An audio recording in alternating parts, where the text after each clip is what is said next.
Hi students, welcome to Shiva tutorials.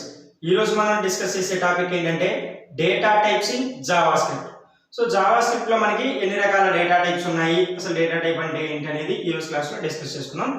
జనరల్గా ఏంటంటే మనకి సి లాంగ్వేజ్లో, జావాలో, నెక్స్ట్ C++లో, సో .NET ఇట్లా ఏదైనా ప్రోగ్రామింగ్ లాంగ్వేజ్ అంటే డేటా టైప్స్ అనేవి ఉంటాయి. సో అంటే ఫర్ ఎగ్జాంపుల్కి ఏంటంటే నేను ఇచ్చే వాల్యూ అనేది 1 2 3 4 అట్లా 0 to 9 వరకు ఉంటేనేమో అది వచ్చేసరికి ఇంటీజర్ అవుతుంది. నెక్స్ట్ వచ్చేసరికి మనకి సి లాంగ్వేజ్ బేస్ చేసుకొని చెప్తున్నాను.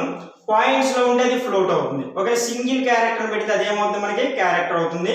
కలెక్షన్ ఆఫ్ క్యారెక్టర్ పెడితే అది వచ్చేసరికి డబుల్ కోట్స్ లో యూజ్ చేస్తాం, అది వచ్చేసరికి స్ట్రింగ్ అవుతుంది.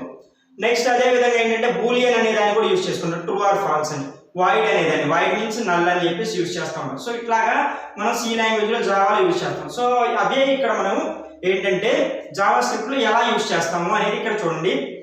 ఫస్ట్ ఆఫ్ ఆల్ ఏంటంటే మనకి వేరియబుల్స్ డిక్లేర్ చేయడం ఎలాగా అనేది మనం ప్రీవియస్ క్లాస్ లో చెప్పాను. అలాగా వేర్ అనే కీవర్డ్ యూజ్ చేసుకుని వేరియబుల్స్ డిక్లేర్ చేసుకుంటాము. సో అది మనకి తెలిస్తే ఈ ప్రోగ్రామ్ అనేది చాలా సింపుల్ గా ఉంటుంది. సో డేటా టైప్స్ అనేది మనం ఎలా ఇస్తాం అనేది ఫస్ట్ చూద్దాం. ఫస్ట్ ఆఫ్ ఆల్ చూడండి, మనకి ఎన్ని రకాల డేటా టైప్స్ ఉన్నాయంటే ఓవరాల్ గా 4 టైప్స్ ఆఫ్ డేటా టైప్స్ ఉన్నాయి. సో అవి ఏంటి అంటే ఫస్ట్ వన్ వచ్చేసరికి ఏంటి, numeric data type. JavaScript లో న్యూమరిక్ డేటా టైప్ అనేది. సో న్యూమరిక్ డేటా టైప్ అంటే ఎలా ఉంటుంది అంటే 0 to 9 వాల్యూస్ అనేది స్టోర్ చేస్తాను, ప్లస్ ఆర్ మైనస్ ఏ వాల్యూస్ అయినా మనం వాటిలో ఇవ్వచ్చు. ఓకేనా. అయితే ఇక్కడ ఏంటంటే మనకి సి లాంగ్వేజ్ లో జావాలో ఉన్నట్టు ఇంటీజర్ ఫ్లోట్ అని సపరేట్ గా ఉండదు, రెండు కలిపి ఒకే దాంట్లో యూజ్ చేసుకుంటాము. సో అది అలాగా ఎగ్జాంపుల్ అంటే చూడండి, వేర్ అని ఏ అని ఇచ్చాను, ఏ వచ్చేసరికి variable name is equal to 10. So మనం ఏంటంటే ఆ 10 అనే దాన్ని ఏలోకి వచ్చి స్టోర్ చేస్తుంది కాబట్టి ఇది ఏమవుతుంది, ఇంటీజర్ అవుతుంది. న్యూమరిక్ అంటే 0 to 9 కదా.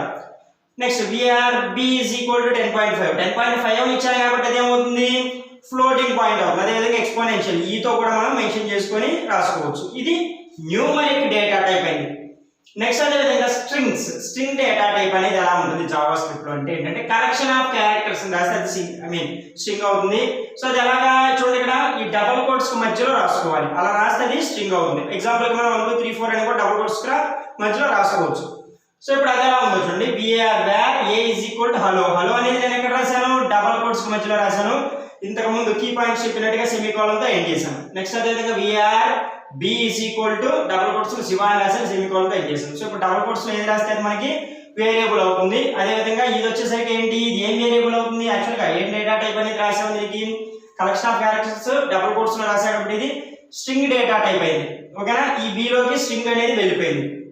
నెక్స్ట్ బూలియన్ అనే కండిషన్ మనం ప్రీవియస్ క్లాస్ లో డిస్కస్ చేసుకున్నాం. ట్రూ ఆర్ ఫాల్స్, ఏదైనా ట్రూ అయితే ట్రూ అని, ఫాల్స్ అయితే ఫాల్స్ అని, ఇలా రెండు కండిషన్స్ కి రాసుకోవాలంటే ఇక్కడ బూలియన్ అనే కాన్సెప్ట్ యూజ్ చేస్తాం. సో దీనికి వచ్చేసరికి ఏంటంటే ఇక్కడ దాకా మనం స్ట్రింగ్స్ అని కానీ ఇంటీజర్ అని కానీ ఫ్లోట్ అని కానీ ఏమీ పెట్టలేదు ఇక్కడ వేర్ కి ముందు, బట్ ఇక్కడ ఖచ్చితంగా బూలియన్ అని రాయాలి. సో ఇక్కడ చూడండి, where boolean a is equal to true. So ఇప్పుడు ఈ ట్రూ అనేది మనకి ఏ లోకి స్టోర్ అవుతుంది, single is equal to meaning మనకి ఆల్రెడీ తెలుసు.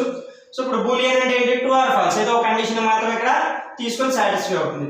నెక్స్ట్ లాస్ట్ అండ్ ఫైనల్ వచ్చేసరికి ఏంటంటే నల్. మనం వాయిడ్ అని యూజ్ చేసుకుంటాం కదా, అలాగే ఇక్కడ null. So null data type వచ్చేసరికి ఏంటంటే ఇట్ డస్ నాట్ మీన్ నిల్, అంటే ఏమీ లేదని కాదు, అలా అని 0 ఉందని కాదు. It should not be used. మనం ఇలాగే ఈ రెండింటిని యూజ్ చేయం. ఓకేనా. నల్ వాల్యూ అనేది నిల్ అయి ఉండదు, ఏమీ లేకుండా ఉండదు, అలా అని 0 ఉండి మాత్రం ఉండదు. సో జనరల్గా దీన్ని ఎలా యూజ్ చేస్తాం అంటే this is used you don't yet know something.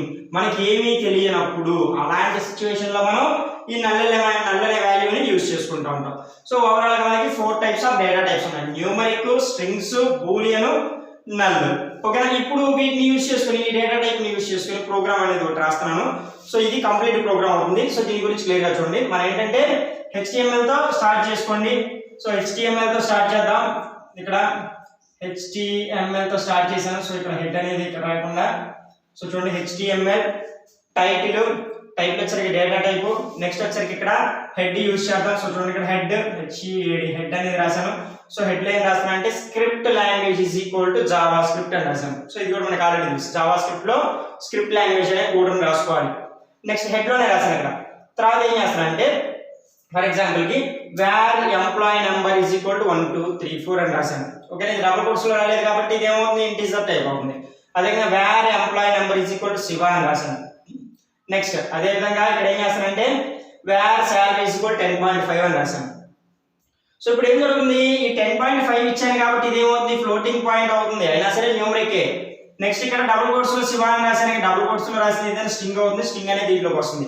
ఇక్కడ 1 2 3 4 ఇది డబుల్ కోట్స్ లో రాయాలి కాబట్టి ఇది normal value 0 to 9 A values అయినా రాసుకోవచ్చు. ఇప్పుడు ఏం జరిగిందంటే ఎంప్లాయీ నెంబర్ అనే దాంట్లో 1 2 3 4 ఉంది, నేమ్ లో శివ అనేది ఉంది, శాలరీలో 10.5 అనేది ఏదో ఒకటి శాలరీ అనేది ఉంది. ఓకేనా. నెక్స్ట్ శాలరీ అనేది నేను ఇప్పుడు ఎలా ఇచ్చాను, నార్మల్ గా రూపీస్ లో ఏదో జనరల్ గా ఇచ్చేసాను, మీరు 20,000 అనో 30,000 ఇలా రాసుకోండి. ఇప్పుడు ఏం చేస్తాను, డాక్యుమెంట్ డాట్ రైట్ ఎల్ఎన్ అని రాశాను. సో జనరల్ ప్రోగ్రామ్స్ లో మనం సి లాంగ్వేజ్ లో జావాలో అయితే ఎలా యూజ్ చేస్తాం అలాగే రాసుకోవచ్చు ఇక్కడ పారాన్సిస్ మధ్యలో. బట్ ఇక్కడ జావాలో మనం ప్లస్ అనే సింబల్ యూజ్ చేస్తాం. సో ఇక్కడ కూడా అంతే, జావా స్క్రిప్ట్ కాబట్టి ఇది నెంబర్ ఇస్ ఈక్వల్ టు, ఇక్కడ డబుల్ కోట్స్ ఏం చేశాను, plus employee number. Employee number లో నాకు ఏముంది 1 2 3 4 ఉంది కాబట్టి అది వచ్చేసరికి ఇక్కడికి వచ్చి డిస్ప్లే అవుతుంది. సో నాకు వచ్చే అవుట్పుట్ ఎలా వస్తుంది, నెంబర్ ఇస్ ఈక్వల్ టు 1 2 3 4 అని నాకు వచ్చేస్తుంది. ఓకేనా. తర్వాత మళ్ళీ డాక్యుమెంట్ డాట్ రైట్ ఎల్ఎన్ లో నేమ్ వచ్చేసరికి ఎంప్లాయీ నేమ్ లో రాసింది శివ అనేది ఉంది కాబట్టి ఇది ఇక్కడికి వచ్చి అవుతుంది. సో అదేవిధంగా ఇక్కడ నేమ్ ఇస్ ఈక్వల్ టు మనకి ఎలా కనిపిస్తుంది అంటే యాక్చువల్ గా ప్లస్ ఎంప్లాయీ నేమ్ కాబట్టి నేమ్ అనేది ఎంత వస్తుంది, శివ అనేది ఇక్కడ నేమ్ కింద వచ్చేసింది. ఓకేనా. నెక్స్ట్ నెంబర్ వచ్చేసరికి 1 2 3 4 వచ్చింది. అదేవిధంగా శాలరీ వచ్చేసరికి 10.5 అనేది శాలరీ వచ్చేసింది. తర్వాత ఏం చేద్దామంటే మనం స్క్రిప్టింగ్ ని క్లోజ్ చేద్దాము. తర్వాత హెడ్డింగ్ క్లోజ్ చేశాను. సో నెక్స్ట్ వచ్చేసరికి లాస్ట్ అండ్ ఫైనల్ వచ్చేసరికి HTML ని క్లోజ్ చేశాను. ఓకే. బాడీ అనేది మనం ఇక్కడ దీని మధ్య హెడ్ తర్వాత ఏం చేయొచ్చు, బాడీ అనేది ఓపెన్ చేసుకోవచ్చు. నెక్స్ట్ అదే విధంగా బాడీ అనేది క్లోజ్ చేసుకోవచ్చు. నేను ఏంటంటే రాయలేదు ఇక్కడ, మనం బాడీతో పెద్ద యూజ్ లేదు కాబట్టి ఇక్కడ రాయలేదు. మన సిస్టమ్ లో చూపించేటప్పుడు మీకు బాడీ రాసుకొని బాడీలో కూడా ఏదో డేటా రాసి చూపిస్తాను. సో ఫస్ట్ ఆఫ్ ఆల్ ఏంటంటే ఇక్కడ మీరు డేటా టైప్ ఇక్కడ ఏం జరిగింది, ఇంటీజర్ డేటా టైప్ అయింది, ఇది వచ్చరికి స్ట్రింగ్ అయింది, ఇది వచ్చరికి ఫ్లోటింగ్ అయింది. ఇంటీజర్ ఫ్లోటింగ్ అంటే ఇంటీజర్ వాల్యూ ఫ్లోటింగ్ వాల్యూ రెండింటిని కలిపి న్యూమరిక్ అని అంటాం. అదేవిధంగా బూలియన్ కూడా తీసుకోవచ్చు. ఇక్కడ వాటిని డాక్యుమెంట్ డాట్ రైట్ ఎల్ఎన్ లో ప్రింట్ చేయడం ఎట్లాగో చూపించాను. సో నెక్స్ట్ వచ్చరికి దీని అవుట్పుట్ ఇక్కడ ఎలా వచ్చిందో అక్కడ ఎలా వచ్చింది. నెక్స్ట్ ఇంకోటి గమనించాలి మీరు, ఇక్కడ ఏంటంటే ఇది రావడం నాకు అవుట్పుట్ ఎలా వస్తుందంటే చూడండి, ఇక్కడ నెంబర్ ఇస్ ఈక్వల్ టు 1 2 3 4 అని వచ్చి తర్వాత దాని పక్కనే name is equal to Shiva అని వచ్చి దాని పక్కనే SAL is equal to salary 10.5 అని ఇలా కనిపిస్తుంది. బట్ నాకు ఏం జరగాలంటే నెంబర్ అంటే చూడండి దీని తర్వాత ఇది వచ్చి ప్రింట్ అవ్వాలి, దీని తర్వాత ఇది ప్రింట్ అవ్వాలంటే చూడండి ఇక్కడ డబల్ కోట్స్ లోనే క్లియర్ గా చూడండి, డబల్ కోట్స్ లోనే మనం ఏంటంటే BR క్లోజ్ అనే ట్యాగ్ ని యూజ్ చేసుకొని దాని తర్వాత నేమ్ ఫర్ ఎగ్జాంపుల్ నెంబర్ కాబట్టి నెంబర్, నెక్స్ట్ అదే విధంగా BR close name double quotes లో, నెక్స్ట్ డబుల్ కోట్స్ లోనే BR క్లోజ్ ట్యాగ్ ఇచ్చేసి ఇక్కడ ఫర్ ఎగ్జాంపుల్ శాలరీ ఇలా రాసుకుంటే ఏం దొరుకుతుందంటే దీని తర్వాత ఇది దీని తర్వాత ఇది అట్లాగా 1 by 1 అనేది మనకి ప్రింట్ అవుతుంది. ఓకేనా. డేటా టైప్ మీద ఒక ప్రోగ్రామ్ రాశాను. సో క్లియర్గా అబ్జర్వ్ చేయండి. మన సిస్టమ్ ఆల్రెడీ ఇప్పుడు ఏంటంటే బోర్డు మీద ఎలా అయితే రాసానో అదే సిస్టంలో కూడా యూజ్ చేశాను. చూడండి HTML హెడ్ టైటిల్లో డేటా టైప్స్ అని రాశాను. Script language is equal to scripting. So scripting ఇంతవరకు మనకు ఆల్రెడీ తెలుసు. ఇప్పుడు ఏం చేస్తానంటే వేరియబుల్ ఇక్కడ చూడండి వేర్ అనే డేటా టైప్ అని మీ వేర్ అనే నేమ్తో మనం ఇక్కడ రాసుకోవాలి, వేరియబుల్స్ని డిఫైన్ చేయాలంటే. కాబట్టి var employee number is equal to 1 2 3 4. Next var ఈ name is equal to Shiva double కోట్స్లో రాశాను కాబట్టి ఇది స్ట్రింగ్ అవుతుంది. నెక్స్ట్ వేర్ ఈ శాల్ ఈజ్ ఈక్వల్ టు 20,000 రాశాను, సెమీకోలన్ పెట్టాను, ఎండ్ అయిపోయింది. నెక్స్ట్ ఇక్కడ వచ్చేసరికి ఏం చేస్తానంటే డాక్యుమెంట్ డాట్ రైట్ LN అని రాశాను. సో లాస్ట్ క్లాస్లో రైట్ అనే రాశాను, ఇప్పుడు రైట్ LN అని రాశాను. సో ఇప్పుడు చూడండి ఇక్కడ number is equal to double కోట్స్లో ఏదైతే ఉందో అది నాకు వచ్చేసరికి సేమ్ యాస్టీజ్ వచ్చేస్తుంది. ఈజ్ ఈక్వల్ టు తర్వాత అంటే ఇక్కడ చూడండి నేను డబల్ కోట్స్ ఎండ్ చేశాను, తర్వాత ప్లస్ ఎంప్లాయీ నెంబర్ అని రాశాను కాబట్టి ఇక్కడ ఏం జరుగుతుంది అంటే ఎంప్లాయీ నెంబర్ అనేది వచ్చేసి నాకు ఇక్కడ చూడండి దీని పక్కన డిస్ప్లే అవుతుంది. ఓకేనా. Number is equal to employee number ఎంత 1 2 3 4. తర్వాత రైట్ LN ఇంకోటి రాశాను, డాక్యుమెంట్ డాట్ రైట్ LN లో బ్రేక్ BR అని రాశాను. సో దీని మీనింగ్ ఏం జరుగుతుంది ఇక్కడ ఎంప్లాయీ నెంబర్ పక్కన చూడండి number is equal to employee number 1 2 3 4 పక్కన వస్తుంది. ఇది ఏంటి name is equal to Shiva అని అలా రాకూడదు, దాని కింద రావాలి కాబట్టి BR బ్రేక్ అనేది రాశాను. ఓకేనా. నేమ్ ఈజ్ ఈక్వల్ టు ఇక్కడ డబుల్ కోట్ సెండ్ చేశాను, నేమ్ అనేది ప్రింట్ అవుతుంది. Salary is equal to double quote send అయిన తర్వాత శాలరీ అనేది ప్రింట్ అయిపోతుంది. సో ఇప్పుడు ఇది ఎలా వస్తుంది అవుట్పుట్ అనేది మీకు క్లియర్గా చూపిస్తాను చూడండి. సో ఇక్కడ ఫస్ట్ డేటా టైప్స్ అనే దాని మీద క్లిక్ చేసి రైట్ క్లిక్ ఇచ్చేసి ఓపెన్ విత్ గూగుల్ క్రోమ్ అని క్లిక్ చేశాను. సో ఇప్పుడు గూగుల్ క్రోమ్లో నాకు ఎలా డిస్ప్లే అవుతుంది అనేది చూపిస్తాను చూడండి.